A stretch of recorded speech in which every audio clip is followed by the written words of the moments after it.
Moving to a new city always comes with a sense of excitement.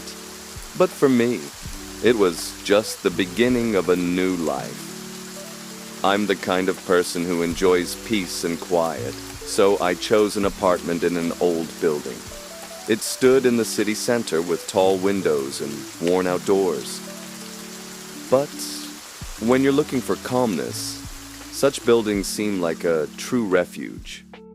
I wasn't particularly interested in my neighbors, and honestly, I couldn't even remember their faces, except for one. At the end of the hallway, right across from my door, lived him. My nightmare neighbor. He was strange, but not in a way that drew immediate attention. No, he was quiet. Almost too quiet. I rarely heard his footsteps behind the wall. And if I did, they were so soft. It felt as if no one was there at all. His apartment door was always closed, and he looked like someone who wasn't used to socializing. And everything would have remained that way if it weren't for one evening when I heard something strange. At first it was something unclear. Screams? No, not exactly. Sounds? Yes, but not loud enough to wake someone up. It could have been anything.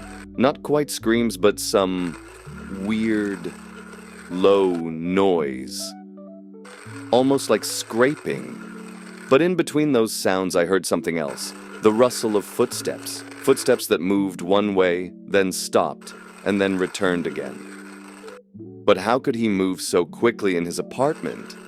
If I'd only seen him a couple of times all week. I couldn't just ignore it. By that point, I'd already gotten somewhat used to this building. But that neighbor was too intriguing for me.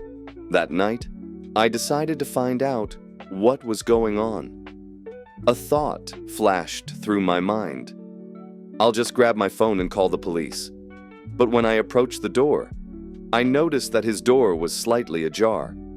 I don't know why, but I couldn't just ignore that.